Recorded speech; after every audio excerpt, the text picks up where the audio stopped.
All right, so the debate that's been almost 2 years in the making is now taking place. A lot of things have happened with everybody, but this should be good. And I posted links to their content in the description, so make sure you check that out. And of course, it's going to be a philosophy of mind debate, which I don't think this channel has really done before. And then we have Tarik, who's going to be defending the illusionist position, and he researches this as a PhD student, is my understanding. And then Emerson is just a guy we found to defend panpsychism. I'm some guy. But yeah, so we'll get going soon. But Emerson's been on recently, so we know him. But Tarik, if you want to, share anything about yourself or what you're studying. Well, as you mentioned, my name is Tarik LaCour. I'm a PhD student in philosophy and a master's student in biostatistics at the University of Texas at Austin, where I study the philosophy of science, the philosophy of biology, and the philosophy of medicine. I don't actually properly work in philosophy of mind anymore. I've gotten more into the philosophy of science, but I do work on the biology of consciousness, so it's still an area of interest that way. And yeah, that's about it. All right, awesome. And then Emerson, did you want to share anything about your background in this topic? Or? I mean, no, other than I have a critically acclaimed YouTube channel about this, where I mostly talk about philosophy of religion, but sometimes I talk about philosophy of mind stuff. Yeah, I sort of got into panpsychism maybe like a few years ago, and yeah, I just got really excited about it because I thought, oh, this is just like physicalism, but just minus the hard problem. And I don't really have exactly that view anymore. Like I keep getting farther and farther away from like the forms of panpsychism that are like basically just forms of physicalism. But yeah, I mean, I still think it's an interesting conversation. And very distressing. Yeah, if we had this debate 2 years ago, it would be kind of a different debate actually, because I'd be more in like the Strawson, Luke Roloff's camp. May I ask a question, No. Emerson? So if you started off in the physicalist camp, I assume that you were more of a Straussian type of panpsychist. Is that so? Was it Strawson who got you into panpsychism, or was it someone else? It was Nagel first, and then after that it was Strawson. So it was like Nagel kind of got me excited about it because I had that book Mortal Questions. I think it was like the first philosophy book I owned, which I only got because of Moral Luck. And then I just kept reading and found what it's like to be a bat, and then the panpsychism chapter. And he doesn't accept the argument that he gives for that copy too, that version. And he doesn't even accept the argument that he gives for panpsychism. But I read it and I was like, no, dude, you got it. Like that sounds good to me. But yeah, and then Strawson kind of pushed me over the edge. Okay. Good to know. How did you get into illusionism? I mean, since we're asking questions off the bat, like okay, how did you get into that? I was sure that was going to happen. So I started off. I took a philosophy of mind class as an undergraduate, and the first person I read, I think, was Dennett and his paper Quine and Qualia, and I fell in love with it. But actually, no, it was the second paper. The first paper I ever read in philosophy of mind was What's It Like to Be a Bat? And I remember reading that paper, and it's still to this day one of my favorite papers in philosophy of mind. If I ever teach the class, I'll definitely use it.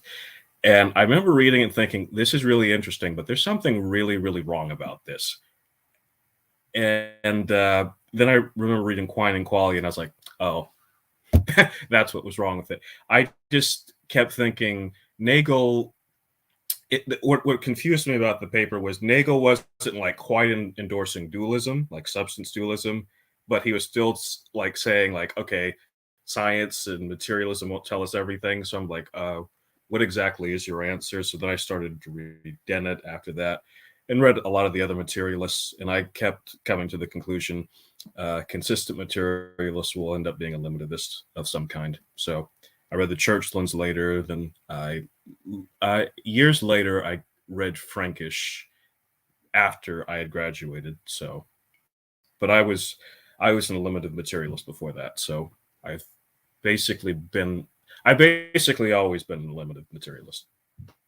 Yeah, I mean, Ever since I got into I philosophy. think part of why I like feel the way I do about certain things is that like I got into philosophy like through apologetics and stuff like that. So like, you know, I was listening to like New Atheists, like specifically Sam Harris, who's, as far as I can tell, just not a physicalist, even though most of his fanboys are. But like he really respects people like Nagel and Chalmers, and he's like, you know, if you want to learn about philosophy of mind, that's who you should go to. And he's like super skeptical of, you know, Dennett's answer and stuff. Like he is a non-physicalist, and he was kind of my intro to philosophy of mind before I was into philosophy.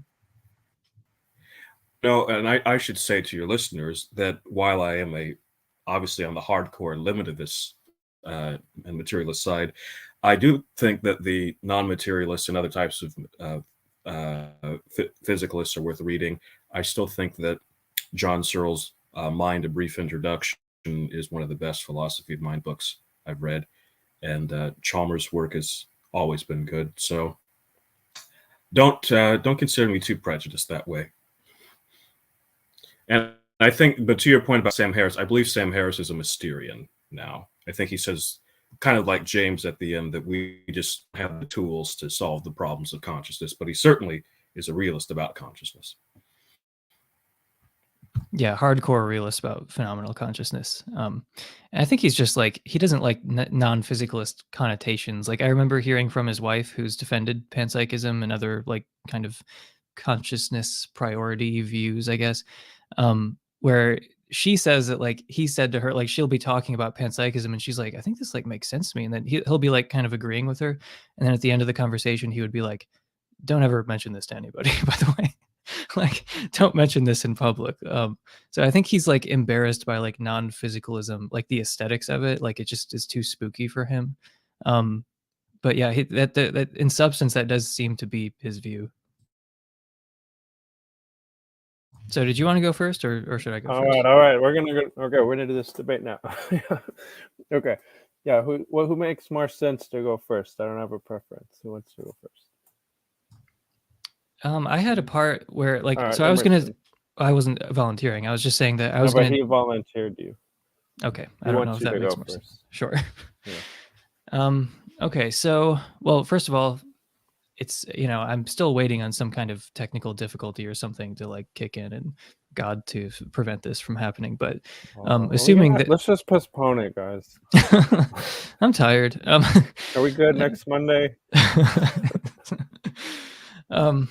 Well, you know, I mean, thanks to Tarik for you know, agreeing to participate in this and for having the only position that initially seems less plausible than my own. But I do want to like highlight this area of agreement potentially between you and I, or even just between illusionists and non-physicalists generally, which is just that it's not easy to fit phenomenal consciousness into the physical world. Like many physicalists seem to think it's totally trivial that we can explain phenomenal consciousness in physical terms, and that is not my impression from illusionists. Like illusionists seem to think that realism about qualia would force you into some kind of like radical non-physicalist position. And yeah, the implication being that their physicalist friends don't really appreciate how out of place phenomenal consciousness is in a materialist world. So on that much, we agree. So I wanted to give one argument for panpsychism, the intrinsic nature argument, and then I wanted to give at least one argument against illusionism, if there's time. So first, panpsychism, the intrinsic nature argument roughly goes from a broadly structuralist conception of theoretical physics and physical science generally to taking consciousness to be the intrinsic nature of the brain, and finally arguing that consciousness is the intrinsic nature of physical structure generally, not just that of the brain. So structuralism about physical science, that's the first step, says that physics tells us about structure and relation, but not what has the structure or what stands in relation. So physics doesn't really care about what breathes fire into the equations, to use Stephen Hawking's phrase.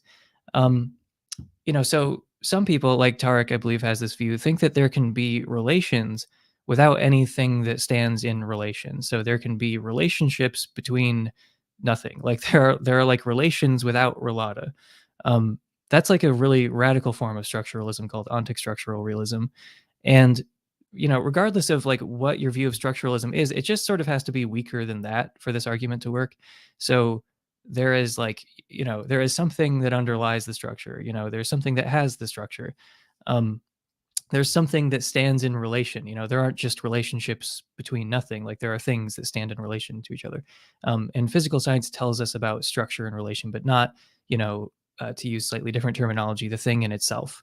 So there's what we can learn through observation, and then there's the thing in itself, or the intrinsic nature of that physical structure. So you can find versions of this thought like all throughout history and science for like centuries. Lots of scientists and philosophers have their own idiosyncratic versions of it, and I'm just calling it broadly structuralism. So so secondly, theoretical physics is like the information we get from it is in some sense limited, and we need something that underlies that structure. And then the third step here, this is just like Russellian monism, what I'm outlining here. The third step is just that phenomenal consciousness is intrinsic, which is something that illusionists should agree with. Illusionists don't think there is phenomenal consciousness, but they agree that phenomenal consciousness is intrinsic. There's one like non-relational intrinsic property that we have some direct familiarity with, and that would be consciousness. So that's kind of like the second important stage of this argument, which is like we should think of the relationship between mind and body as that between structure and intrinsic nature. So consciousness is the intrinsic nature of the structure of the brain, which makes sense. If consciousness is intrinsic and the structure that we get from physical science is not, then we can fit those things together in a way that accommodates like the motivations for physicalism and also the motivations for non-physicalism. So that's like a pretty advantageous position to be in. So, we're not trying to reduce mind to matter as most physicalists do, and we're not trying to reduce matter to mind. Like we're saying that these are sort of co-fundamental aspects of this like natural substance, or this concrete stuff. So like the consciousness is the intrinsic nature of the brain. And then the like I said, this has certain advantages because you can go along with non-physicalists when they're talking about the knowledge argument. You can say what, like, for instance, Philip Goff says about the knowledge argument. And then you can go along with physicalists when they're giving the evidence for their view, which is usually there are correlations and, causal closure. So this view is compatible with, some of the motivations for non-physicalism and some of the motivations for physicalism.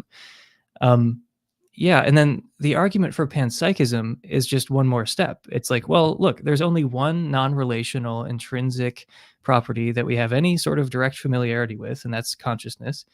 And, why would we posit like multiple intrinsic natures, because there's only one kind of physical stuff here. It's not like the table is made out of one kind of physical stuff and I'm made out of a different kind of physical stuff. And, the cat and the cloud and the tree and all these things are made of different kinds of physical stuff. Like, no, it's just a difference in arrangement and order and degree.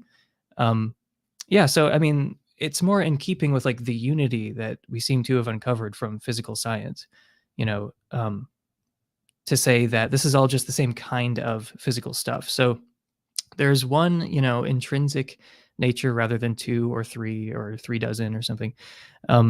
So once you already take those first couple of steps, like, some broadly structuralist position that is not ontic-structural realism, and then you say, well, consciousness is intrinsic, that's, even illusionists agree with that. Phenomenal consciousness is intrinsic, non-relational.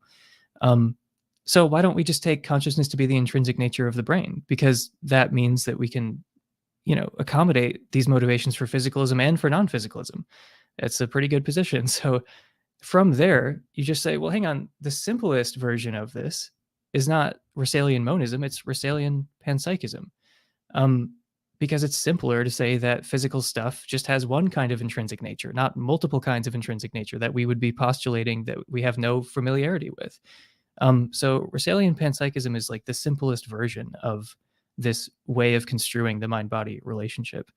It's massively more simpler, and it's more in keeping with the kind of unity of the natural world that we've plausibly uncovered through physical science. So yeah, I mean, that's the intrinsic nature argument in a nutshell. Where am I on time, by the way? Still got about 9 minutes. Okay, about cool. 8 minutes. So I've got like 3 arguments against illusionism, and I still want to bring up the first 2. Maybe we can do that in like more open dialogue because they're like way more common. But I want to bring up an argument against illusionism that I've been playing around with in my head for a while, because I think it might make better fodder for a debate. And if nothing else, it'll help me like better understand the illusionist position, because I'm trying to work out the implications of what you're telling me about illusionism. So like I read your paper, Tarik, about illusionism and panpsychism, and I get this feeling when I'm reading illusionists sometimes where I'm just like, if I take this seriously, then that has some very unacceptable seeming implications. And if I'm not supposed to take it seriously, then why did you say that? So the thing that I want to focus in on is not like subjectivity or like the feeling of some of these experiences or something, but rather the privacy of experience. That's something that, for instance, you brought up quine and qualia. Like all the way back to quine and qualia, illusionists have agreed like this is something that we reject about phenomenal consciousness. Privacy, no, that's fake. Actually, even further back than that, Dennett has a paper called "On the Absence of Phenomenology," where he, even before quine and qualia, so it's even further back than that. That's not a very promising title. But yeah, I mean, yeah, that's just another one of the, I mean, just even the title of that is like an example of what I was just saying. But so there's this, rejection of privacy, and that's kind of what I want to hone in on for this argument. So you said in your paper that like everything that's real about consciousness is open to third person scientific investigation. It's all out there like for observation. So there's this fake stuff, phenomenal consciousness. Obviously, we're not going to observe that, but that's not real. Everything that's real about consciousness is open to, like public observation and third person investigation. So the implication of that, I mean, first of all, you're tempted to just be like, well, that's not right. Like, obviously, I have something that people don't have access to. But rather than just say that, I wanted to work out an implication of that view, which is roughly that we should be able to empirically disconfirm, like in a really strong sense, something like solipsism. So solipsism, for anyone who's been interested in philosophy for 10 minutes, they'll have come across solipsism. It's just, this radical skeptical scenario where it's like, maybe I'm the only mind that exists, and all these other people, they have the same behavior as me. They have the same kind of brain activity, carries out the same functions. But they don't have, an inner life like I have. Maybe I'm the only one who has this private inner life.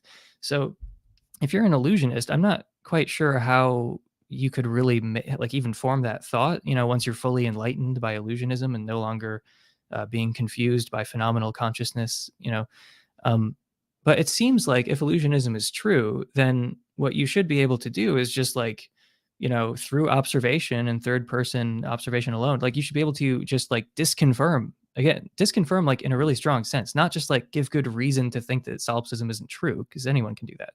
Not just like, oh, hey, solipsism's a bad explanation. Yeah, of course. But I'm saying like, you should be able to do something stronger than that, because, everything that's real about consciousness can just be observed publicly. So, you should be able to like empirically disconfirm that there are no other minds. You can just like observe that other people are conscious.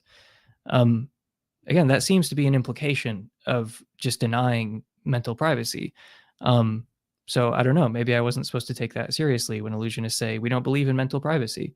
I do vaguely remember from Quine and Qualia where Dennett said like, oh, privacy, what it really is, we have like different capacities to react to things. Like, so there might be the same stimulus and then like you and I react to it differently, or we have different capacities to react to it differently. And that's what mental privacy is. And it's like, no, it's not. But I mean, that's a very, very watered down version of privacy,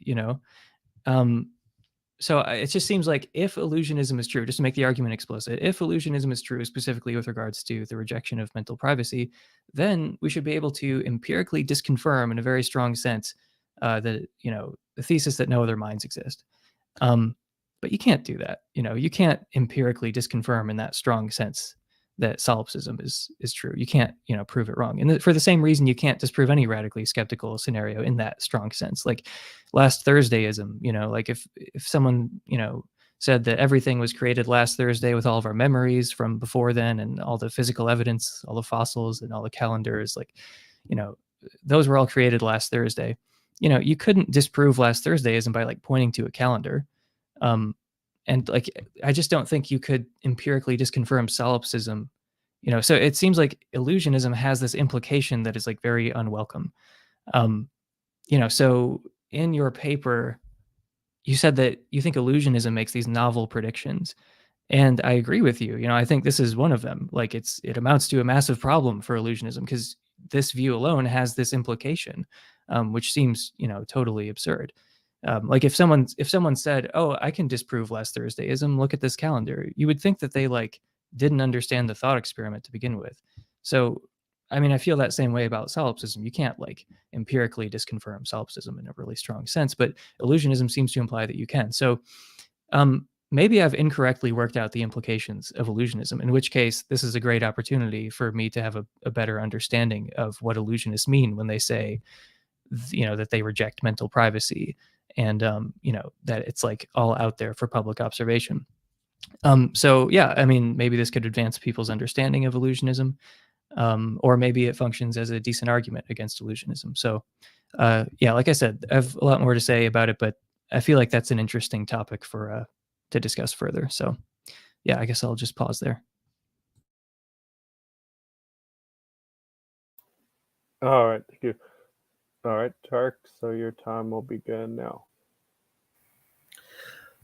All right. Thank you, Emerson, for that good explication there. So for our audience, let me explain first what illusionism is, and then I'll give an argument for it and an argument against panpsychism.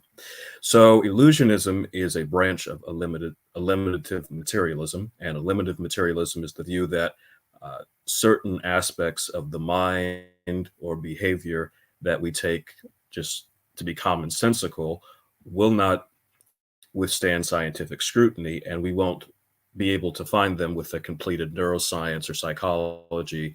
We'll end up eliminating that concept. So similar to the idea that in physics there used to be the idea of a universal ether that held everything together, or I'll use a metaphor, an example that's going to annoy Emerson because it's often used against panpsychists, but in biology, there used to be the idea of vitalism, what makes something alive. There has to be this like type of spirit or something that keeps it alive, and that concept is nowhere in biology now. So in like manner, eliminative materialists will say mind or behavior will be eliminated. Now so that's the broad camp. So this is very important. So people like Patricia Churchland and Paul Churchland and Alex Rosenberg, they're eliminative materialists, but they are not illusionists. Illusionists are types of eliminative materialists who think that phenomenal consciousness does not exist. So there are other aspects that you can be an eliminative materialist about. You can be an eliminativist about the self, about personal identity. You can be an eliminativist about intentionality. You can be the idea that the mind is about things. That's what intentionality is. Or you can be an eliminativist about propositional attitudes. So there's just a wide variety of eliminativists and illusionist type. They're saying no phenomenal consciousness or qualia exists. So that's that point. So there are different types of illusionists too. Some illusionists are more what I would call a priori illusionists. That Dennett would be one of these. Dennett's more a priori than scientific per se. He just thinks that the concept of qualia makes no sense. That's what he argues for in Quine qualia. That's what he argues for in Consciousness Explained and the absence of a phenomenology. I'm not a big fan. I'm a stronger empiricist than Dennett is, so I have no truck with a priori arguments, as Emerson and I have discussed a few times. But the argument I would give would be an argument for illusionism would be from scientific realism. So scientific realism is the view that our scientific theories are approximately true. So when you accept a theory, you take it as being exactly how reality actually is.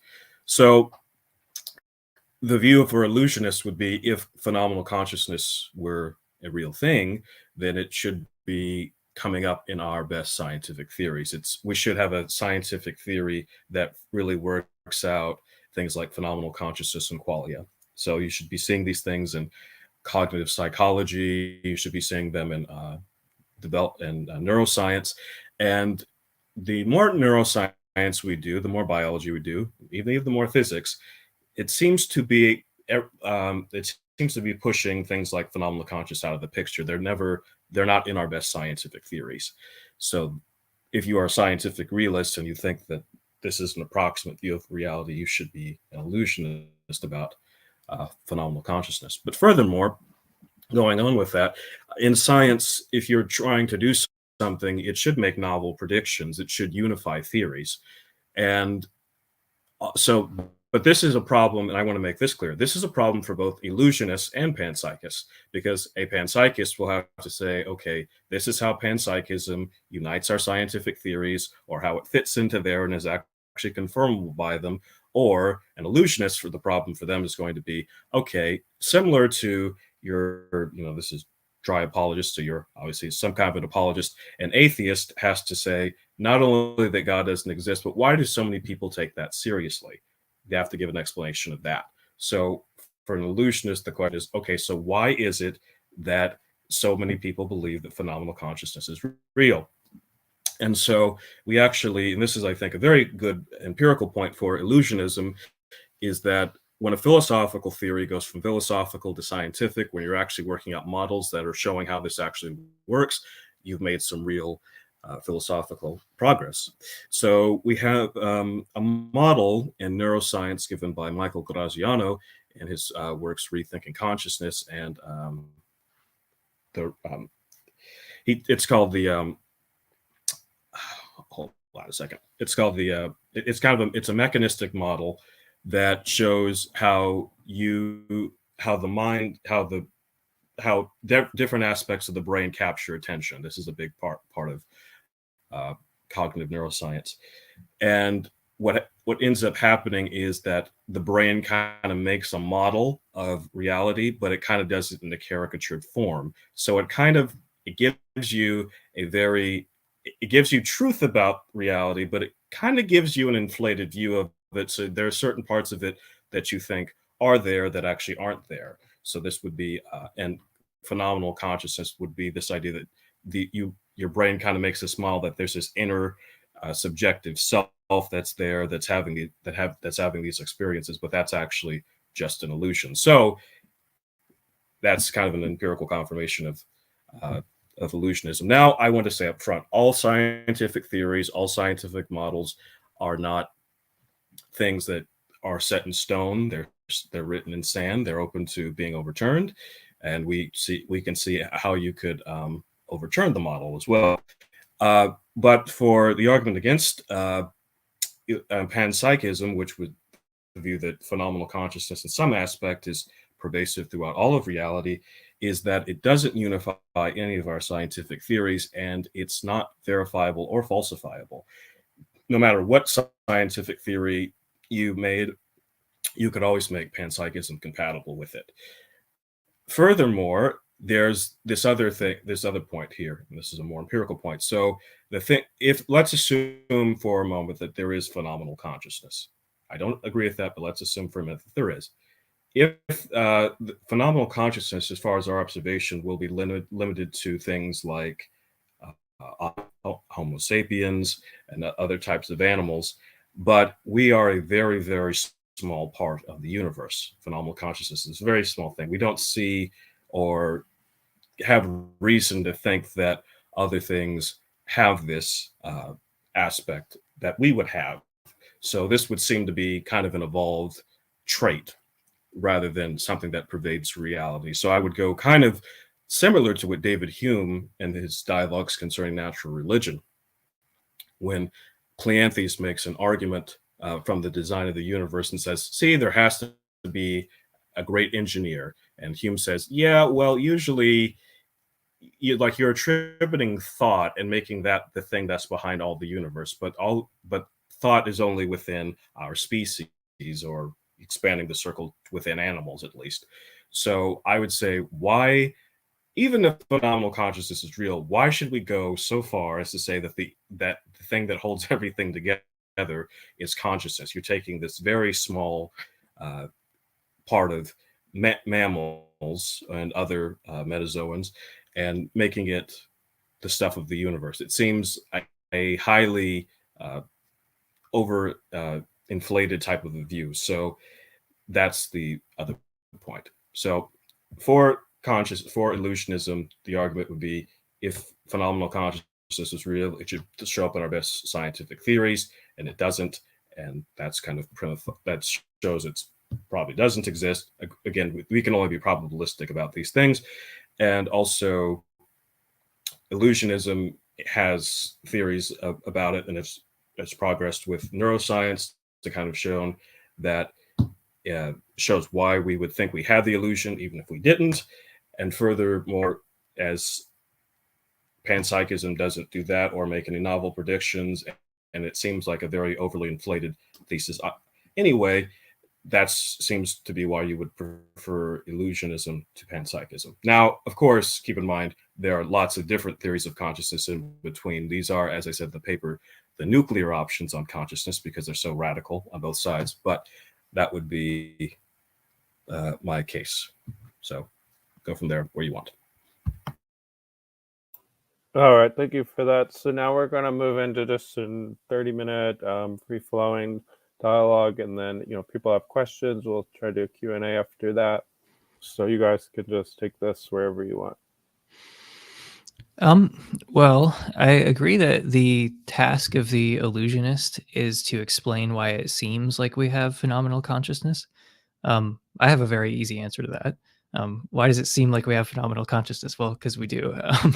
But, so I feel like illusionists have, taken it upon themselves to meet this very heavy burden of like, okay, look, it seems like we have phenomenal consciousness. We'll agree with you that we're under, a very powerful illusion right now.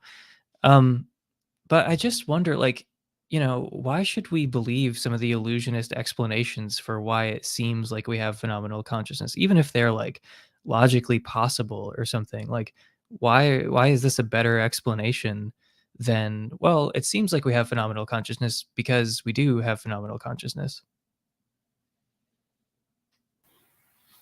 Well, I would say that you certainly start with the idea that you have phenomenal consciousness. I mean, you start where you are. You start in the middle, as Quine would say. But if you are a empiricist, or if you take science seriously as the arbiter of reality, which I do, that's Real Scientistic is my Twitter handle after all, then you'll have to say, well, maybe certain common sense intuitions that we have just turn it on. There are, throughout the history of humanity, there have been lots of things that people have been very, very bad, end up being false, and this could just be one of those things. Science tends to overturn what common sense seems to be, what seems to be commonsensical to believe. So I have no problem with you starting with the idea that it seems that you have phenomenal consciousness. We grant the intuition.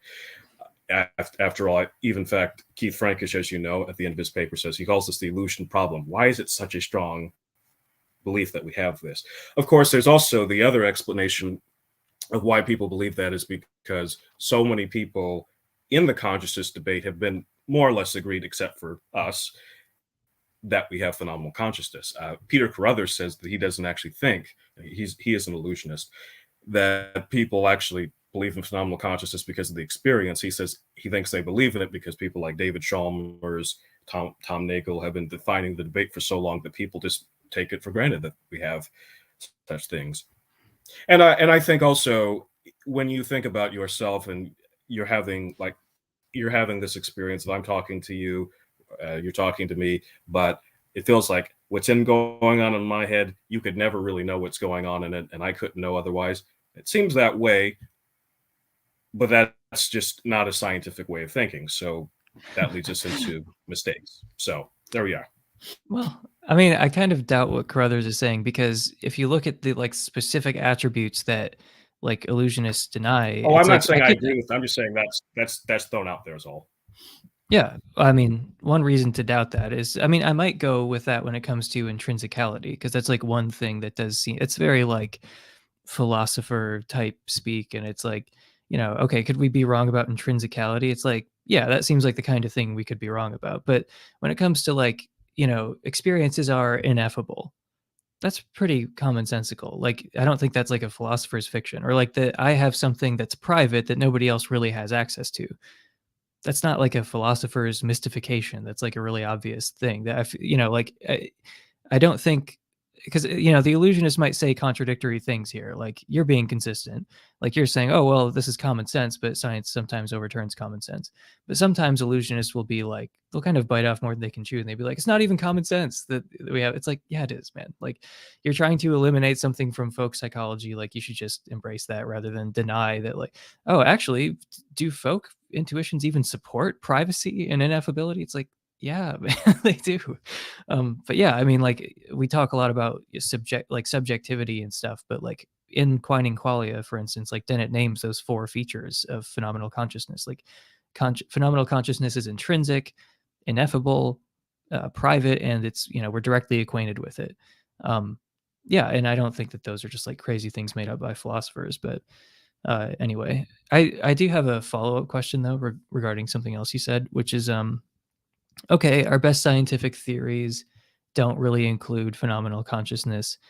But why not just think instead that there's something beyond scientific investigation? I mean, this is not like an anti-scientific view, unless Stephen Hawking is anti-scientific and Arthur Eddington's anti-scientific and Bertrand Russell's anti-scientific. Like, no, it's just we shouldn't have this like magical view of science that it's like telling us everything that we could ever want to know about the physical. It's like, no, maybe there's just something beyond science. Like, there's the thing in itself, which third person observation and experiment just can't get at. You know, that was the view of Arthur Eddington. That was the view of Russell. That was the view of Stephen Hawking. It's like, it's not an anti-scientific view to think that there are just things that are beyond science that just, you know, like our physical models just don't tell us about. Oh, I don't say that panpsychism is anti-scientific, and I certainly don't think Eddington or Whitehead is another one whom you didn't mention, but I think of him a lot when I think of panpsychism. Certainly Russell, at the end of his life, was very close to being a scientistic. Yeah, he says, I think in his book, Mystery and Religion, at the end, he's like, whatever science tells us what we know, and whatever science can't tell us, man can't know. So he's very pro-science. Yeah, but you're saying we shouldn't believe in phenomenal consciousness because it's not a part of our scientific theories. I'm saying if it were real, it should be part of our scientific theories, yes.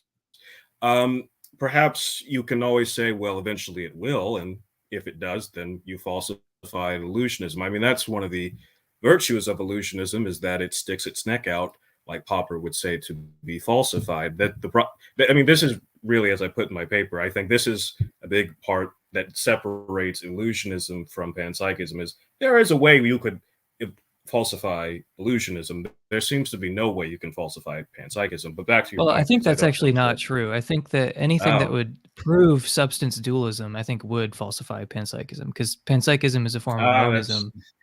So, like, if we could somehow verify substance dualism, then that would disprove panpsychism, I think.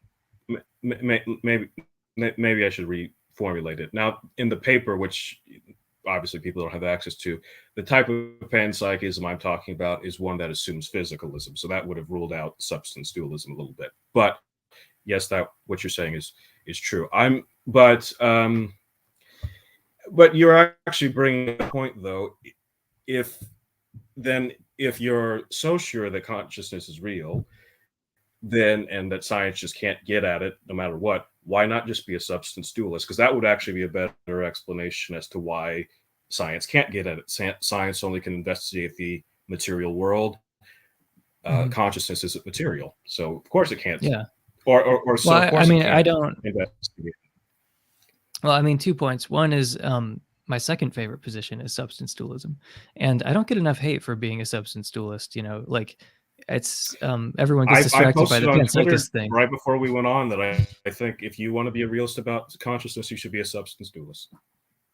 Well, it's my, like I said, it's my ago. second favorite position, you know, and it's like something I've defended at least mildly before. Like Cameron from Capturing Christianity asked me if I wanted to come on his channel to argue against a substance dualist, you know, like panpsychism versus dualism, and I declined because I was like, it's going to be the most half-hearted attack on dualism that's ever been leveled in history. Like, because I just think it's like, you know, I really think it's plausible. I think it's like the second best position. But the second point is just that I think that consciousness is the intrinsic nature of the physical. So whether you or not you want to call that physical is just like semantics. Like Bertrand Russell would have called it physical. Galen Strawson wants to call it physical. He's like, oh, that's the intrinsic nature of the physical. That's physical. And then people like Goff and me don't want to call it physical. But it's just a semantic dispute. I mean, like the thing is, my reasoning for it is that it feels like I'm saying something that is distinct from what physicalists are saying, not just because I'm saying consciousness is like it pervades the universe or something. It's because I'm saying that consciousness is in some sense over and above the physical. Like if the physical is just to be characterized as like the structure and relations that are revealed by physical science, then I am saying that consciousness is something over and above that. But I think that's an advantage because it means I can use the physicalist's favorite argument that there are correlations and also causal closure, and I can take advantage of the non-physicalist arguments like the knowledge argument. So I feel like relating things in that way, you know, is advantageous. But, you know, whether or not the intrinsic nature of the physical structure should be called physical or non-physical, it's like it really doesn't matter. I just don't see any reason to think that there's an intrinsic nature to anything. Well, that's an interesting point. I mean, like, so why are you an ontic structural realist? It seems like mystery mongering to me. It's saying like, well, of course, like it's saying, well, yes, you have all this physical stuff, but like there's an interior that we can't get to that has this experiential aspect. And again, logically, you can't rule that out. There's no logical contradiction in that. But I don't see any reason to believe in it. That's the problem. Now, again, cards on the table, because I want to be fair. I'm an ontic structural realist, which, by the way, I thought you beautifully explained. So if your theory is not really unifying or advancing scientific models, and it's postulating something that really is unconfirmable, I don't see any reason to postulate it. Well, because that might just be the way the world is. Maybe scientism isn't true. Like, I mean, again, it's not really. It might not be. It's still the best model. It's still the best game in town, but it might be wrong. Well, I think like by your own lights, ontic structural realism can't accommodate phenomenal consciousness, right? Oh, I wouldn't say that. But if you'd have to, I think if you restructured phenomenal consciousness a bit to adjust what privacy means, perhaps it could. I don't. Well, if as far as I know, I'm the only person.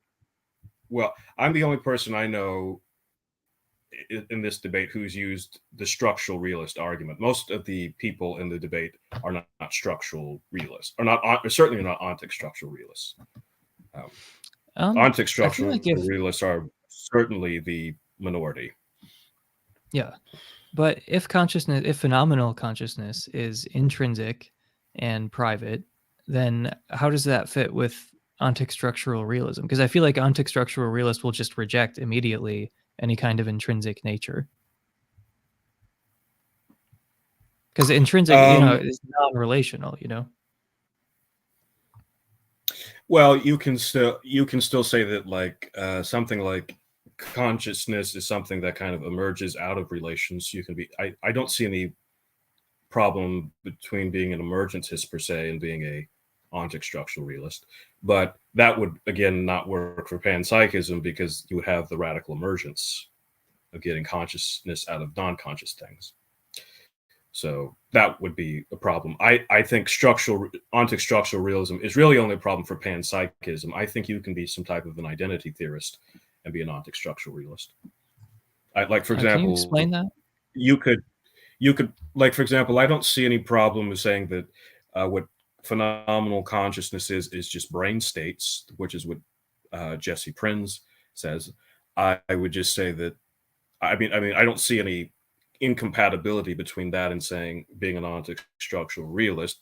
My problem would be once you investigated that a little bit more, you'd say that that seems to not work because brain states are even more open to neuroscientists. They can know more about them than you do.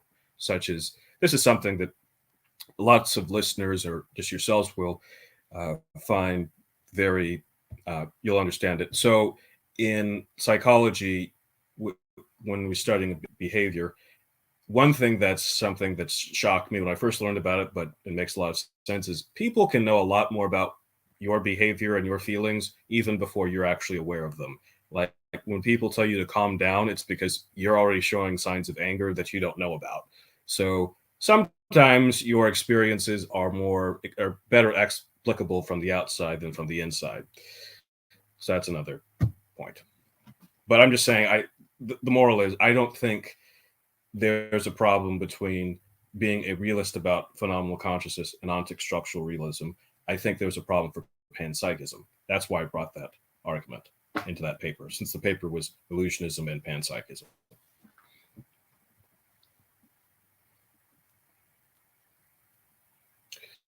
Sorry, But I guess I'm let not me seeing ask that. you. Oh, so go ahead. I'm just not seeing how it's a problem for panpsychism, but not for realists about phenomenal consciousness.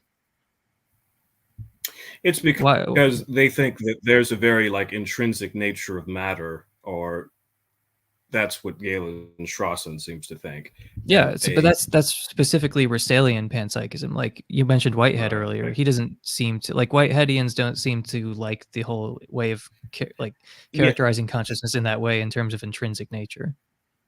So you could still be a panpsychist and not believe in intrinsic natures, but I don't see how you could believe in intrinsic natures and be an ontic-structural realist.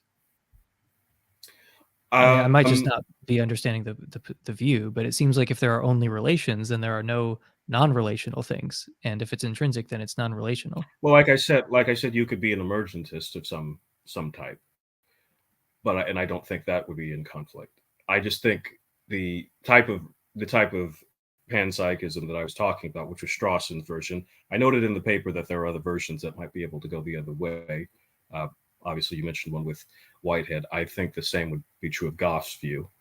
That those would be different, but I don't think the main point is if you're going to be a physicalist in the panpsychist, you're going to have a problem with the structural realist argument. Perhaps if you're not a physicalist, if you think there's something over and above, which you said, then you're off the hook, I guess, from that. So, but I mean, do you think that the non-ontic structural realist views, some of the more mild structuralist views, do you think there's I mean, how much credence do you assign to those roughly? So you're talking about the views of people like Russell, Carnap. Just any You're talking about epistemic structural realists, right? Yeah, if you put all the non-ontic structural realists in one camp, what odds do you put on those would like be the epistemic structural realists?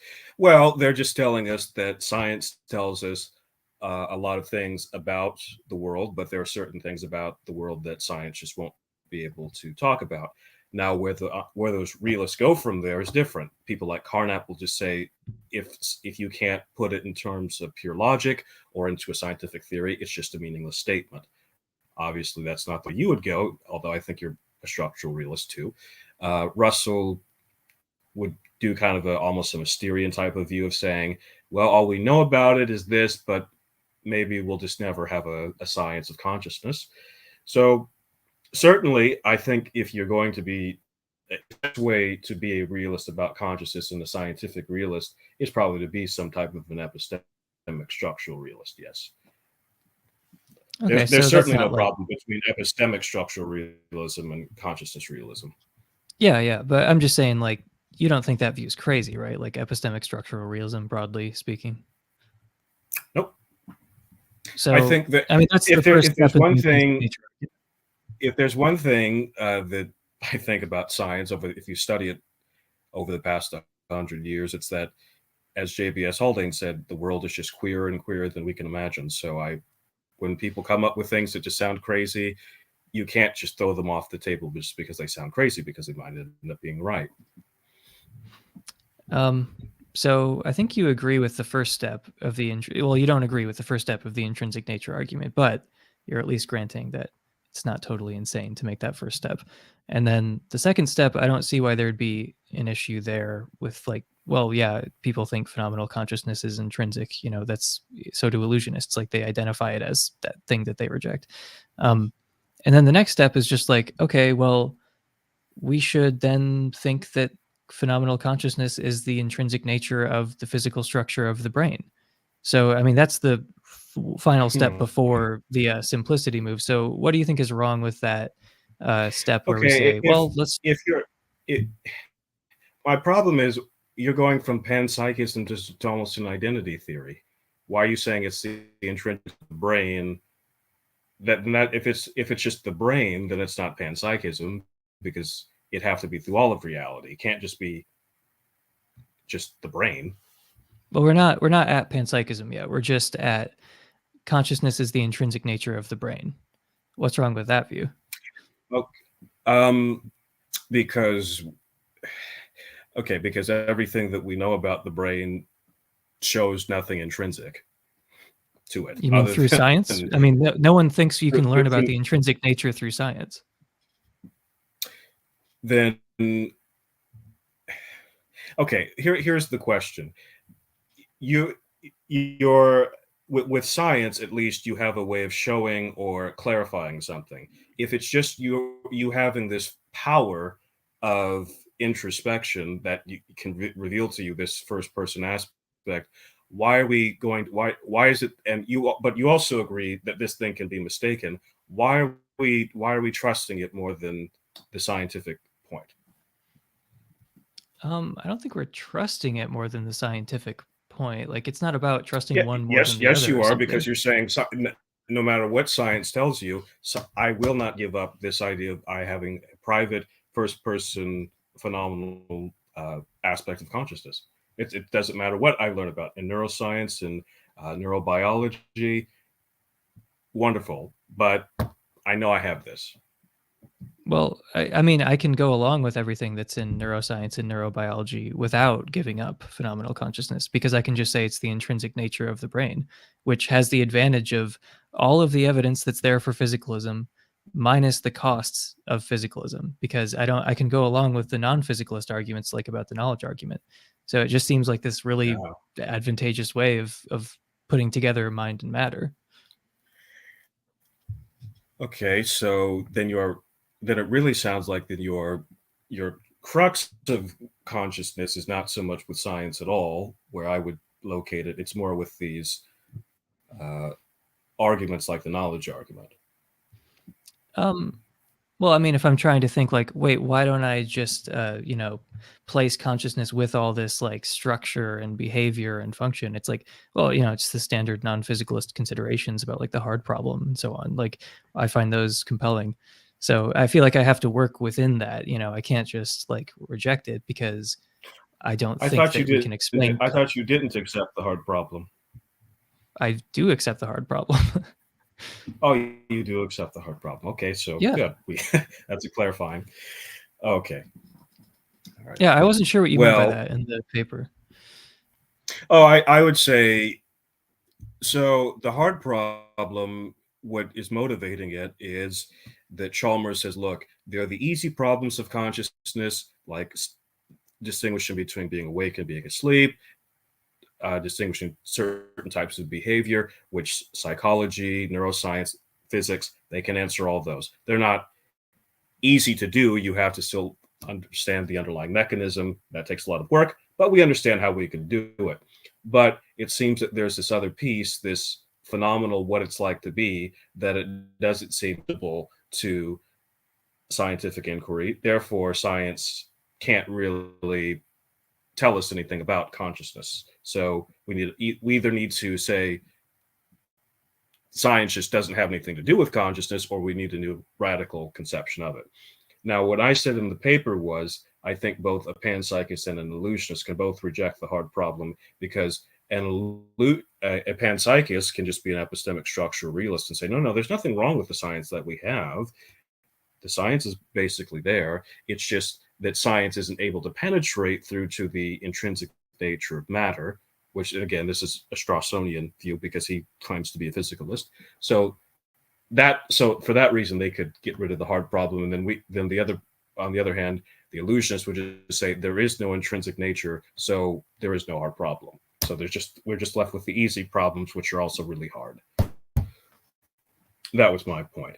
But as I said in the paper, I recognize all panpsychists are different. So and I had thought at the time you were still a Straussian type of panpsychist, but I still don't think it's accurate to say that. I mean, I'm not sure it matters, but I just don't think it's accurate to say that Galen Strawson rejects the hard problem. Like, I mean, he does think that there's something over and above the functions and behavior and, the physical activity of the brain that science tells us about. He's talking about the intrinsic nature of the physical, which he thinks should also be called physical.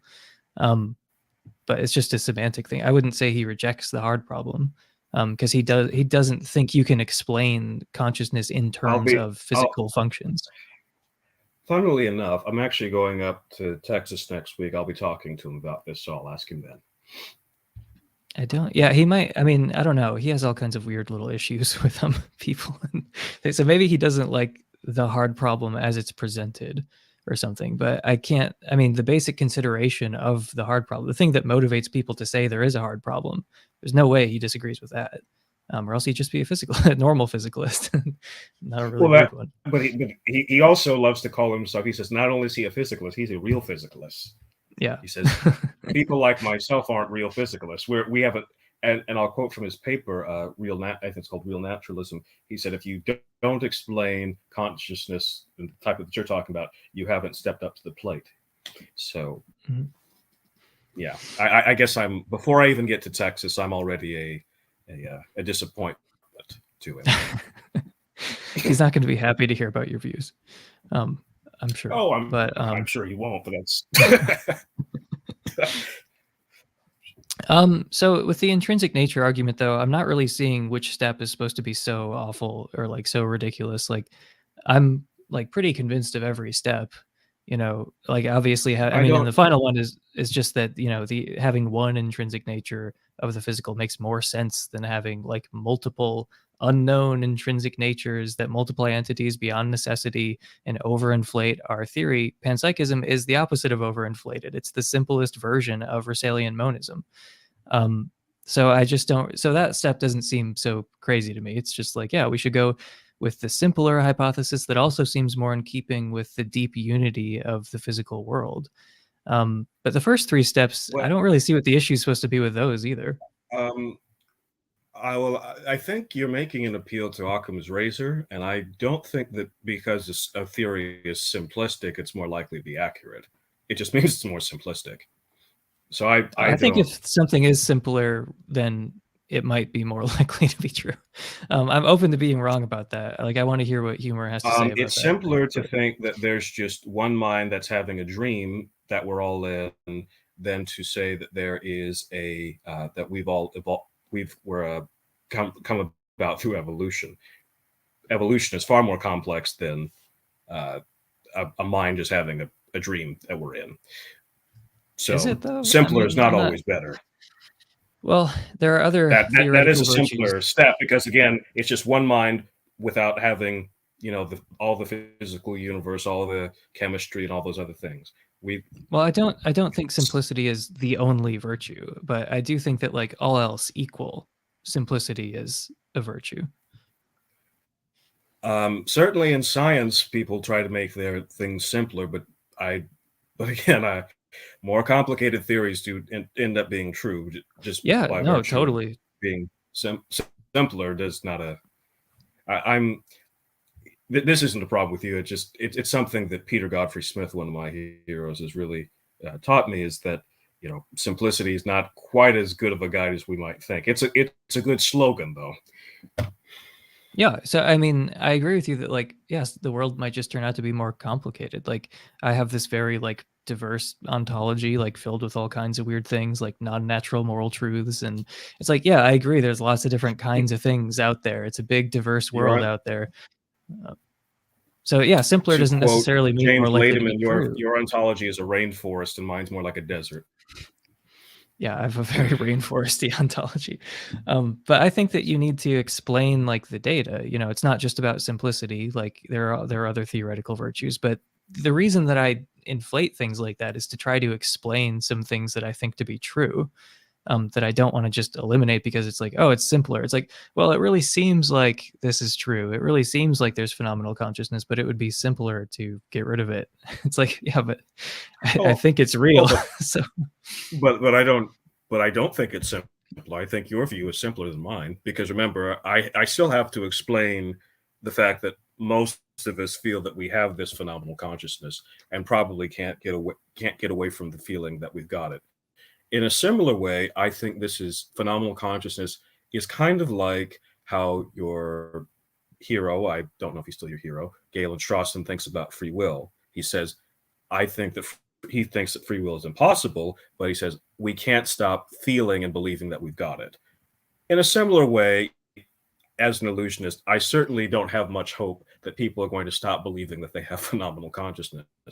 I think, though, that if you take science as your guide to behavior and the mind, you will find it won't fit into the scientific image. That's the point.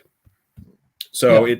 and to be honest with you, look, I would much rather believe something which is closer to what you believe, but I just think that the neuropsychology, neuroscience, biology just kind of leads away from it. So that's why I accept it.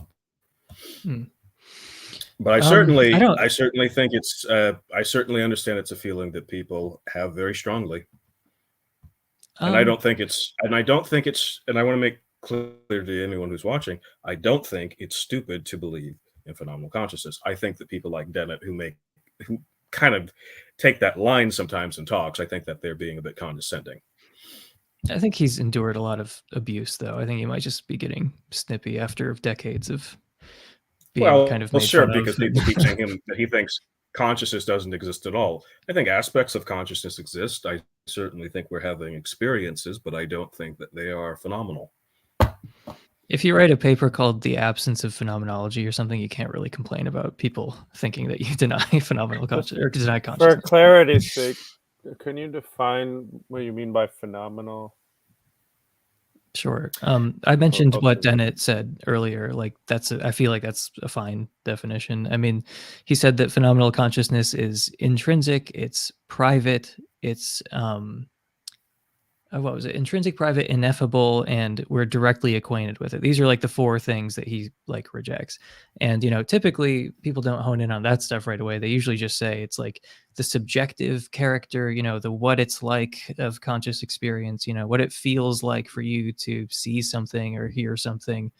So that's like the more common way, you know, it's just subjective experience, you know, broadly. And then if you want to like hone in on specifically what it is that you're committed to, if you believe in phenomenal consciousness, because it's not like illusionists think, you know, oh, it's just totally dark here for me, I don't see anything, like I don't hear anything. Like, you know, they're having experiences, they just don't think that they are, you know, phenomenally conscious in nature.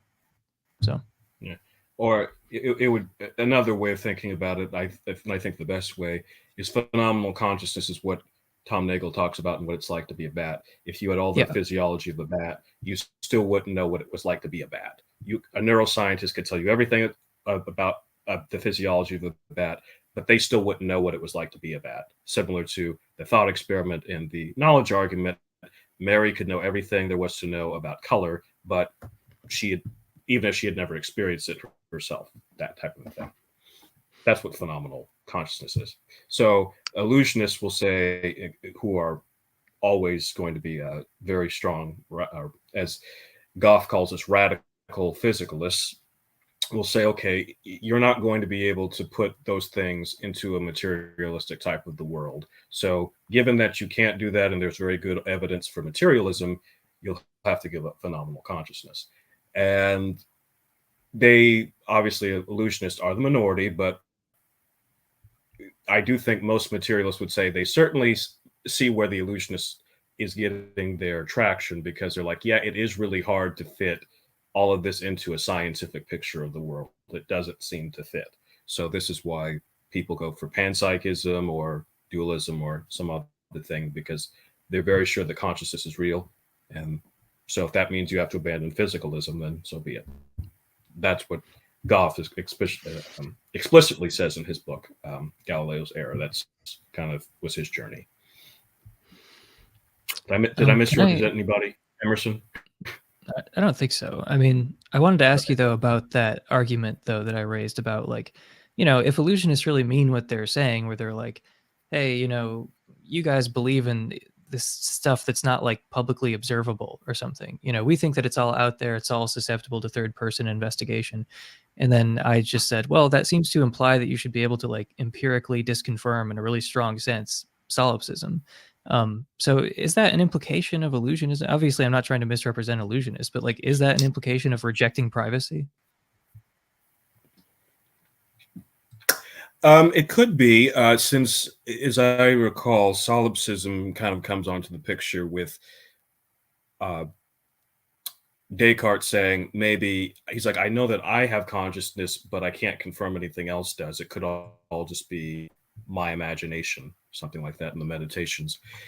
Well, as far as empirically disconfirming it, you would say, well, you're just another object in the physical world. So the fact that there are other beings with brains like yours is as confirmable as you having a brain.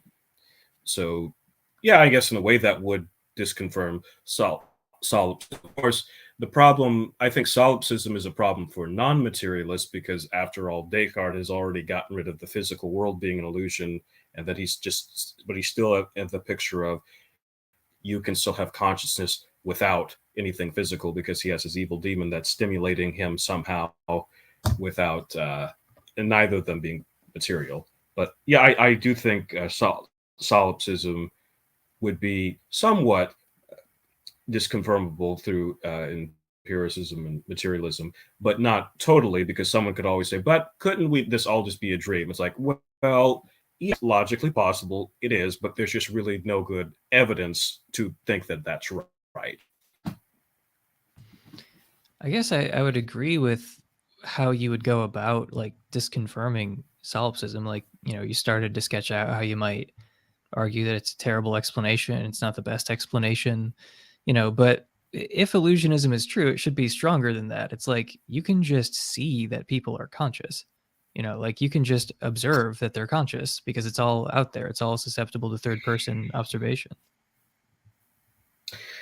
I don't think there's any way to empirically disconfirm an intuition that someone just will refuse to get rid of, or a skepticism that they're just going to keep raising no matter how much evidence you do. No matter what the question is, you can always ratchet up your skeptical dial and say, well, but maybe. So yes, we can probably to a high probability say that solipsism is wrong, but no, we can't disconfirm the idea that some people will still be skeptics about it. Luckily, I think that, for as crazy as our views may be to some people, panpsychism and illusionism, I don't think anyone has really defended solipsism. So I guess we don't have to worry about that too much. Although Russell kind of did for a while. But to be fair, Russell defended every position in philosophy, from Hegelianism to a pretty strong materialism at the end of his life. Yeah, he was on every side of every issue at different points. But yeah. I guess it just seems like, you know, if I'm going to take what you're saying like seriously about like there is no privacy here, it's like, okay, well then when I become fully enlightened by illusionism and I'm no longer subject to these confusions about, you know, phenomenal consciousness, then shouldn't like fully mature illusionists at least just be like, you know, solipsism, that's just incoherent, you know, like there is no, it's not even possible to really formulate that, because, you know, how could you even have the thought like, oh, well, maybe all these people who look like me and have the same physical behavior and the same, like, you know, their brains are carrying out the same functions, but maybe they lack what? This private inner subjectivity that you're not even supposed to believe in. I mean, like, what is it that they lack on your view?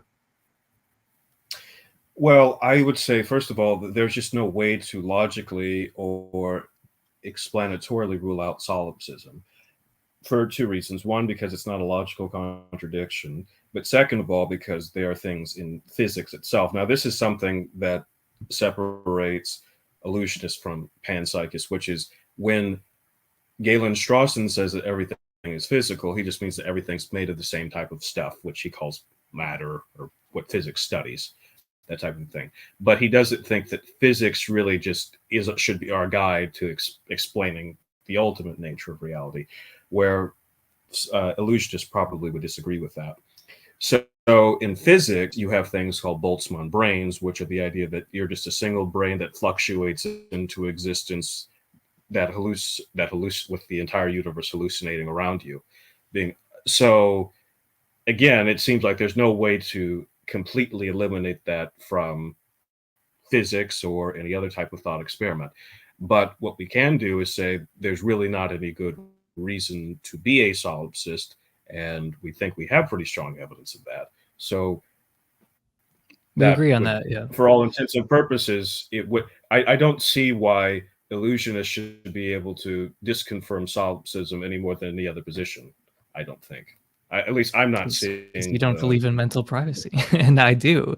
Like, so. Well, there you go. Well, maybe in fairness, or at least what I'm thinking is maybe it's the problem of like other minds. Like, say, maybe he's saying, well, we can know that there are brains, but how do we know those brains actually have thoughts going on? Like, maybe that's the way to clarify it. Yeah. So how would you respond to that? To other minds, I would say that given that they're made of the same, I mean, this is basically the zombie argument. Given that they're made of the same type of, could you have something that's made of the same type of stuff, but it not be conscious? I would say no. It's not made of the same type of stuff. If it's having these types of experiences that you're not. Either you're not made of the same type of stuff, or what you are made of. One of them is very defective, and it's hampering that. So the problem with other minds, to me, would just be, well, there really isn't. Again, possibly I could be wrong, and I could be Emerson, and Emerson could just be the fragment of my imagination. But I think the better explanation is that he's located where are you, Emerson? I forget. Michigan, Ann Arbor. Michigan. He's in Michigan under a lot of snow, and barricading himself in his apartment, trying to convince one of his few black friends that consciousness is real. So, yeah. I'm fighting off arsonists. Yeah. Well, that's glad that you're okay. For the record, that's why this was delayed last time. But yes, I was not fighting arsonists. But anyway, no, obviously I agree. Solipsism is a horrible explanation of like what we know. It's definitely not true. But yeah, I just when it comes to privacy, it's just like I don't know what I'm supposed to take at face value, and like from what illusionists tell me, like. Well, yeah. I would say, look, I see why people think that they have this privacy, which is just not going to be able to be open to our investigation. I see why they have it, because it seems commonsensical. Like when I'm talking to you, but I can't really know what you're thinking about. I obviously think you're thinking about this discussion we're having, but you have lots of other things going on. Same with dry apologists. So yeah, I get that. It seems you're a closed book, and I can't open you up. But if you're kind of a physicalist and you say, look, you're just a collection of particles, and you're just like we can investigate, bosons and fermions and leptons and things like that. You're just one of those things. So there's nothing special about you. I mean, I think part of this is humans have a prejudice to think that there's something special about them that science or something else can't explain. Or when they get the explanation, they're like, but I think there's something more. For example, I love rainbows. This is a good example. Even though I remember the first time I saw one as a kid, loved them, still love them now. Didn't know what it was, but then when I got an explanation of what it was, I still loved it. So, and people want to say, but you can't explain the love that you have for the rainbow, even though you explain how the rainbow is like, no, it's like that there's serotonin and other things going through my brain that make me attached to those things and make me like it. The same thing that goes on with why I love my kids and things like that. Is it very reductive? Yes, but the world's a reductive place. Can I ask you a question related to that about type A physicalism? Certainly. Are you a type A physicalist?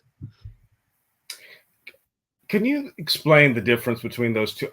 There's so many types of physicalism these days that I just don't know. I mean, like, these things are all just in this big soup in my head. Like, you clarified the difference between illusionism and, different kinds of eliminativism at the beginning. And, right.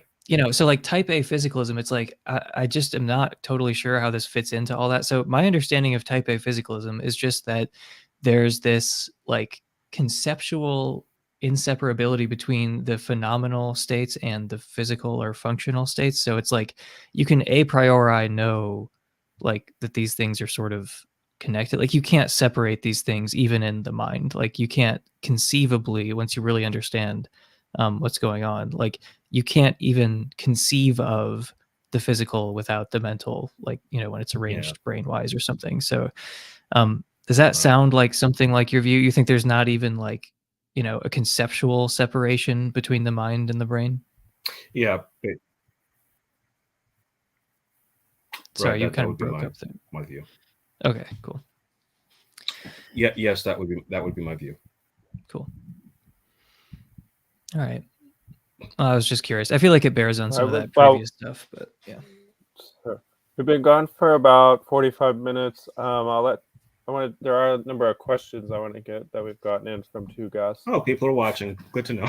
But if you guys had some other point that you wanted to cover before, I mean, we've had more than two guests watching. We've got like a whopping like 11, but like two people have sent in a lot of questions. So I don't know if you guys had another point or you want to mull over and we can do some Q&A. Let's go to the questions. All right. So Writer John Buck asks, Tarik, are you an eliminativist he came late, I think, towards the self, or more of a reductive physicalist to counter the self? I'm not sure. That's a great question. I'm not sure there's much of a difference between being an eliminativist about the self and being a reductionist about it. Hume, who's the great bundle theorist, where he says like there's nothing to the self over the perceptions and things like that. And when you read that, I'm not sure if he's an eliminativist about it and saying it's just really not there. There is no self. Or if he's just saying, yeah, there's a self, but it's just all these little things that you bundle together and you call them a self. I'm not sure there's really splitting a difference. I would tend to lean more eliminativist about the self. So yes, I would say I'm an eliminativist, but I'm not always sure there's a difference between the two. All right, another question from LDS Philosophy. Why think that scientific descriptions of reality take precedence over kinds of talk that are indispensable to our everyday life? Seems Quinean to like indispensability. Oh, Joseph. It's fine to start with talk,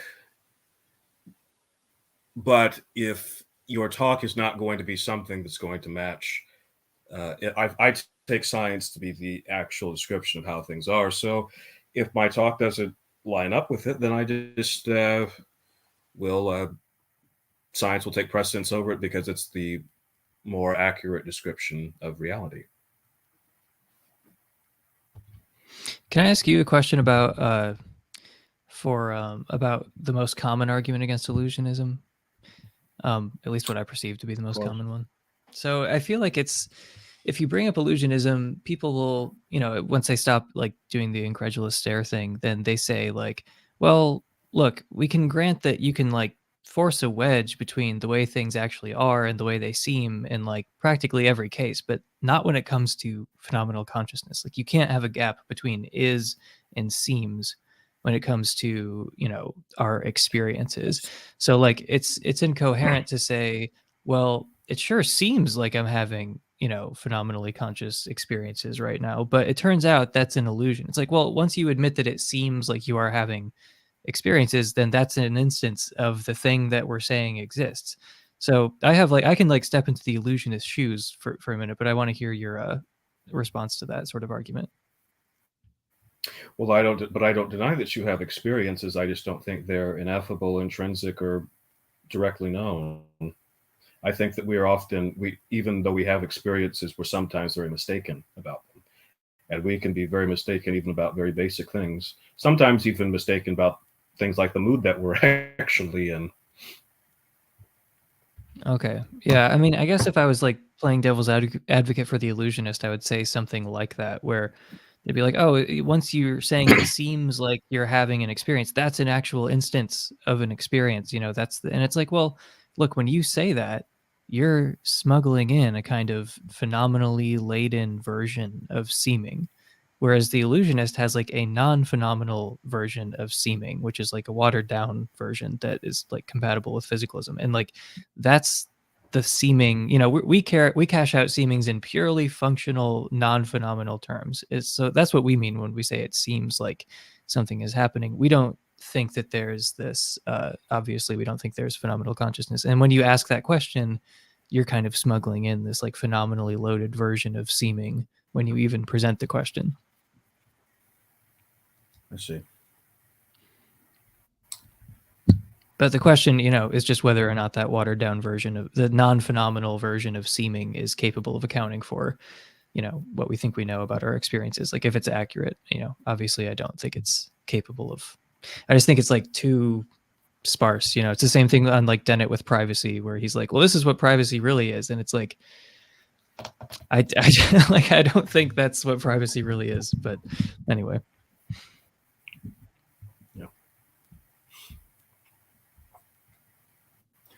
All right, question for Emerson. Why should the illusionist think we can empirically disprove solipsism if the illusionist agrees that we can't empirically disprove external world skepticism generally, the two seem the same on illusionism?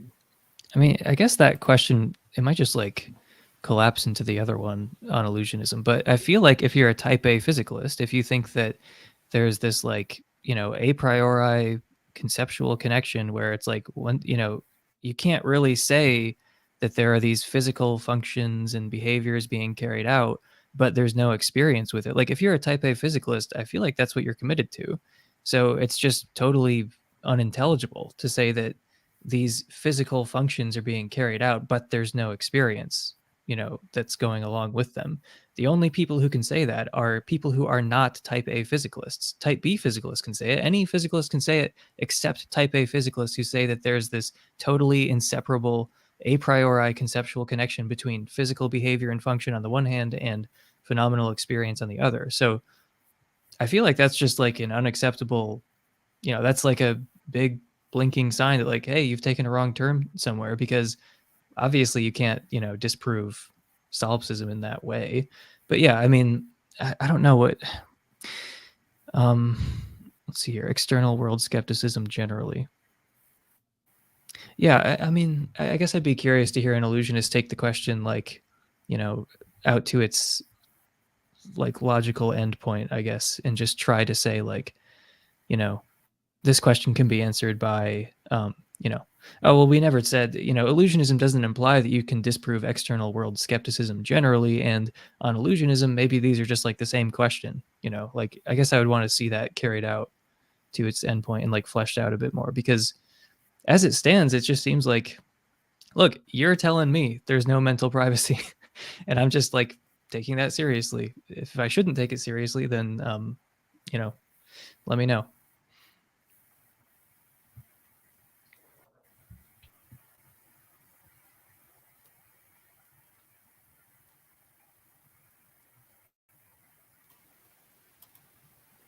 Well, another question for Emerson. Do you prefer... Oh, wait, did that come up?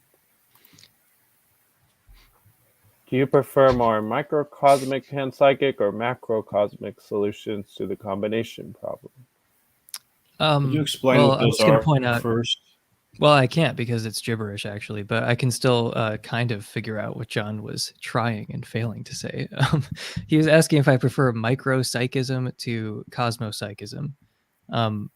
So, yeah, I mean, I don't know. I'm kind of agnostic between those, and they don't really bear on the combination problem, I don't think. Like, it's just sort of like whether you accept priority monism.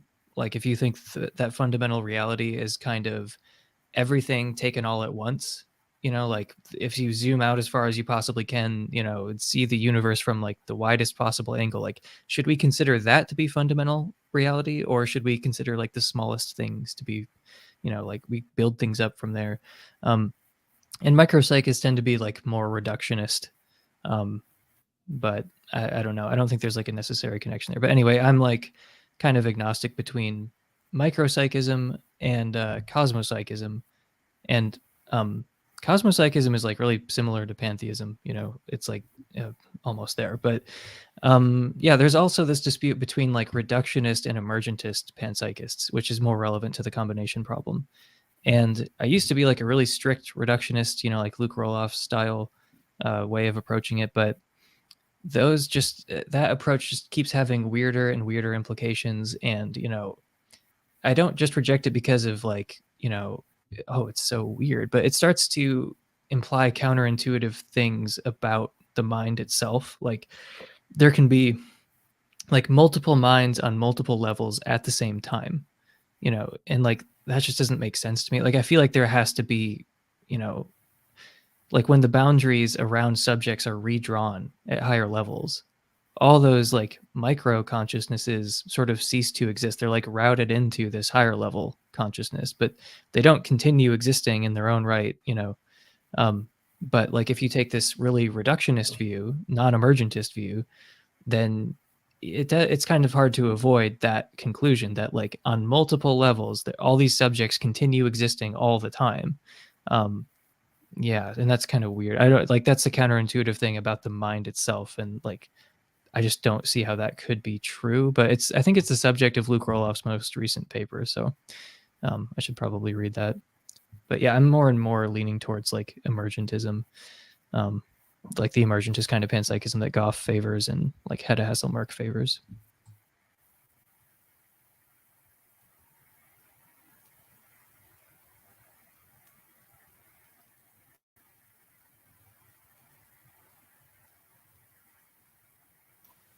All right, question for Tarik. Is there a sense in which the private accessibility of pain is somewhat presumed in the medical field whenever a doctor asks a patient what level of pain they're in?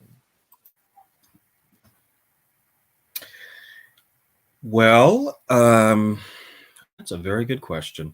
So I would say when the doctor is not going to be able, due to their, being not in the same cluster of neurons that you are, they're not going to be able to feel your pain, but they'll ask you about it because people have different pain thresholds that can be due to body constitution and other things. So certainly it's they can ask you about it, but they're actually in some ways more able to know if you are in pain, because we know how pain will look under certain conditions related to neurons and things like that. So, but it's a good place to start anyway. If a person doesn't feel like they're in pain, then, or if they're reporting that they're not, then there's really no reason to. It's kind of simply a way to say, look, before we give you any drugs or anything, let's make sure that you actually consent. That's what I think.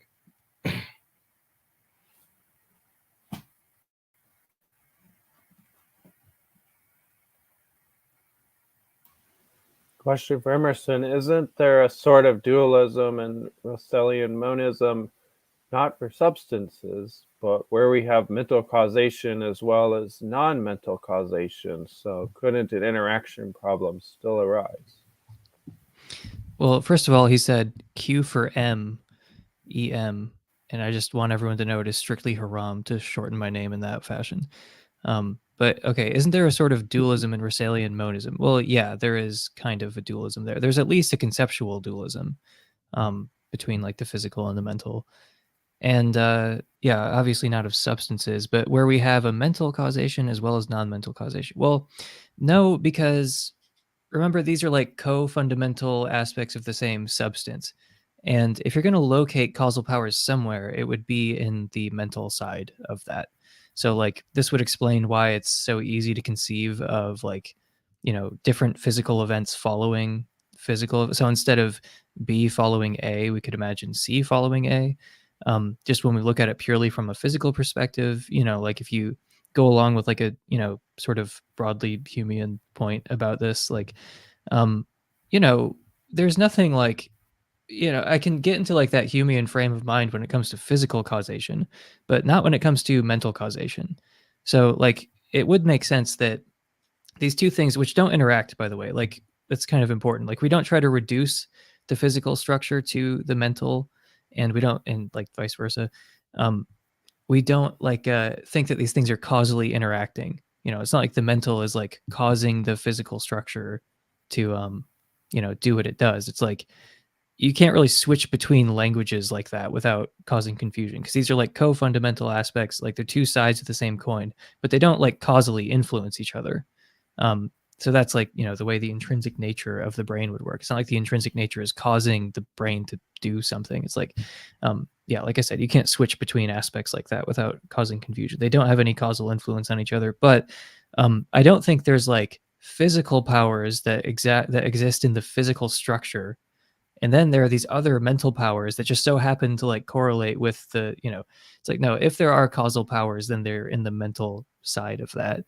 And yeah, the physical is just like a representation of the thing in itself, you know, and that's partly why it's so easy to make that Humean point about causation with like the physical aspect of things.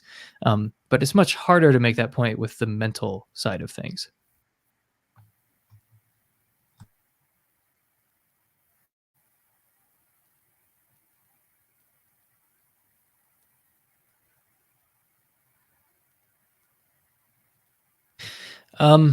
Actually, I just looked at the chat and I saw a different follow-up he had. Can you bring that one up, Caleb? The last comment that LDS Philosophy had? Um, I feel like that was good. I'm looking for this one. Yeah, he said, basically it seems like any a priori physicalist can make sense of solipsism by positing that there's only the illusion of functional physical states as opposed to genuine ones. Yeah, no, that seems right. That seems like a good counter argument to what I'm saying. But on the other hand, it still is weird. Like if you really can't separate these things, like it's weird how you could have like even the illusion. Like if you're like, I mean, I guess it does make sense. Like, yeah, if you're just like hallucinating someone or something, yeah, you could have those like physical indicators of behavior like without a mind, but it still just seems like very unexpected on a priori physicalism that you could have the physical functional behaviors, you know, in observation without those mental features, if there can't even be like any kind of separation between them at all, like not even in conceivability. So yeah, I mean, I guess I guess I just think there's something to the argument. Maybe there's like a better way of putting it, but it just seems like if the illusionist is so committed to denying mental privacy and saying that everything that's real is just out there in the open, then that either has no implications at all, in which case it's just a totally pointless thing. And once again, illusionists are like very slippery. They say things and you press them on it and they don't mean it. Or it's like, you actually mean this. You are actually denying privacy, in which case there is this weird implication. So yeah, I think it's like worth carrying out the thought further. I do want to hear what like other illusionists have to say about it. But yeah, I'm not presenting this as like necessarily a knockdown argument against physicalism. Or against illusionism. It's just I like I've repeated myself a few times here, but it's just like illusionists keep telling me they deny privacy, and I'm trying to figure out what that means. And then yeah, it just feels like just this endless slipperiness. It means that Except there's I no will say, it means was that there's gonna no part of compliment your you. experience that's off limits to third person investigation. Well, that seems to I think open you up to this great. argument that I'm making. But I will say that Tarik is one of like the only like non-slippery illusionists that I talk to, like where I'll be like, hey, like I remember I asked you a long time ago, like, doesn't illusionism imply that there should be like consciousness microscopes eventually? And you're just like, yeah, sure, there'll be consciousness microscopes. I'm like, hell yeah, dude. Like, but because most of the time when you try to put that to people, it's like I said, it's just endless slipperiness. But you're like one of the few that are just like, yep. I don't, if there's one, look, I try to be a philosopher who's just very upfront with people, and I don't like to hide behind sometimes what maybe the radical implications of your view. So, and neither do you, which is something I respect about you. Cool. Well, I definitely respect you too, even though if I'm being blunt, I think it's perfectly obvious that phenomenal consciousness exists. But I still like respect you as a philosopher and a person. And yeah, I mean, like I care what you think. If I didn't, I wouldn't be here. You know, like I've learned my lesson a long time ago. Like, just don't even bother talking to people who you don't respect and like you don't care what they think. And obviously, you're not one of those people. I do respect you and do care about what you think, even though I think you're wrong about this issue. It's fine. I remember most of the people I respect most think that, so there's no problem. You don't have to apologize for that. And I might be wrong. Who knows? Were there any other questions, or did we run out? I'm not wrong, for the record. I'm perfectly correct, and someday you people will realize that. Yeah, that's all the serious questions that I found. We had some guy that was Mr. Kroll. You're talking about Darren. I mean, I can post his comment. Yeah, no, Darren is a friend of mine. He said Emerson's IQ has moved beyond the single digits with his amenability to emergentism. No, I know. No, he's a big Darren has a really interesting view actually about emergence and how strong emergence happens like everywhere, and like not just with consciousness, but it's like just a normal feature of the natural world. But yeah, it's interesting. I definitely was more anti-emergence before I started talking to Darren a while back, and he's kind of pilled me on it a little bit, where it's like maybe some of my opposition to it was kind of like irrational. It still doesn't make much sense to me at the end of the day. It still feels like semi-magical, you know, like, but I do think that I was like biased against it in a sort of unwarranted way before, and like now I'm like more open to it. Like I never would have entertained emergentist panpsychism before, but like almost purely because of Darren. Actually, I'm like more on like the Goff side of things than the roll-off side at this point.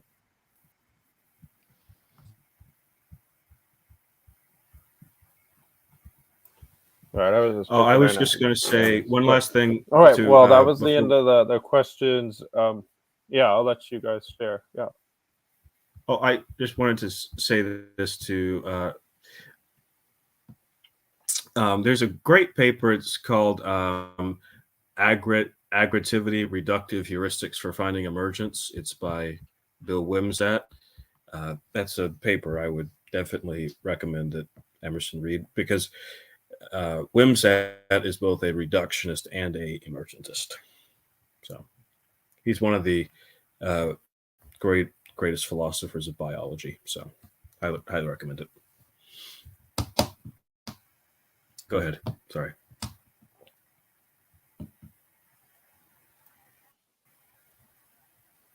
No, that was fine. I was just gonna let you guys add anything extra you wanted to say. Emerson, did you have anything else? No, just, you know, thanks for having me, and thanks to Tarik for doing it. I think that you suggested it actually way back when, 2 years ago. I can't, but I still am like having a hard time believing that it actually happened, and we're actually doing this. I'm a man of my word, even if my life the last 2 years has been weird. But before we go, shouldn't we say like to the audience maybe 2 or 3 books or papers about panpsychism or illusionism that they should read? Sure. Yeah. Do you want to go first so I can Google a couple titles real quick? Okay. So the first book would be, it's a short one. It's called Sweet Dreams. It's by Daniel Dennett. It's where he gives, in a new form, his arguments that he gave in Consciousness Explained for Illusionism, but they're in a shorter form. So instead of a 500-page book, they're about a 150-page book. So that was one. Illusionism as a Theory of Consciousness by Keith Frankish is kind of the foundational piece of illusionism these days. And another book that I think is very important in this debate, but not getting enough credit, is Human and Animal Minds by Peter Carruthers. In chapter 1, Carruthers has a number of arguments about why he thinks illusionism should be the default view of consciousness. And the other thing, but I'll recommend this too, is since I'm going to the University of Texas, I'm going to recommend this one for illusionism, for panpsychism, by Michael Ty. So Ty might be on my committee. It's called Vagueness and the Evolution of Consciousness, where he talks about how consciousness is an all or nothing thing. So, but he's far more supportive of Emerson's view. He's no longer a physicalist. Cool. That I was actually going to name that one too. Vagueness and the Sorry. Evolution of Consciousness by Michael Ty. Especially if you don't want to read the whole thing, at least chapter 1. I mean, that's where he makes his vagueness argument for panpsychism, and the rest of it is, really interesting if you're into philosophy of mind. But it's not like it directly bears on arguments for panpsychism or something. But yeah, Michael Ty was like a really influential physicalist philosopher who just recently came out as a panpsychist. And if you're brand new to this, I was assuming some level of background knowledge when, for that whole time we were talking. And then at one point, Caleb, you were like, can you explain to the audience what is phenomenal consciousness? I'm like, oh, man. Yeah, so sorry if that was unintelligible or anything at different points. But if you are new, then I would definitely recommend Philosophers on Consciousness, which is edited by Jack Symes. It's like 10 or 12 different philosophers talking about a bunch of different subjects. Dennett's in there, Frankish is in there, Galen Strawson's in there. And they also talk about like phenomenology. And yeah, it's just like, even if you're not new, like it's still interesting. But yeah, I also interviewed Jack in there Symes. too? I think so. Let me see. Yeah. She's the phenomenologist. Yes. I think. Okay. Yeah. So she's another professor of mine at Texas. Isn't she Galen Strawson's wife too? Or am I thinking? I believe so, but I don't know. Okay. I'm pretty sure since they're always together, so I hope so. Okay. But yeah, Vagueness and the Evolution of Consciousness, at least the first chapter, Philosophers on Consciousness. I also interviewed Jack Symes on my channel. And then, of course, Galen Strawson, the GOAT, Things That Bother Me. Other than that, read Mind and Cosmos by Thomas Nagel. Get nutty with it. Get super duper red pilled. But yeah, other than that, Philip Goff. Philip Goff has good stuff on his website. Like, the intrinsic nature argument that I was just laying out there. If you go to like Philip Goff's website, he's got all kinds of expensive academic books that you can get for free, at least like the chapters that he's written and papers and whatnot. So yeah, anything from his website about the intrinsic nature argument, definitely if you're looking for more on that. So yeah, I guess that's what I would recommend.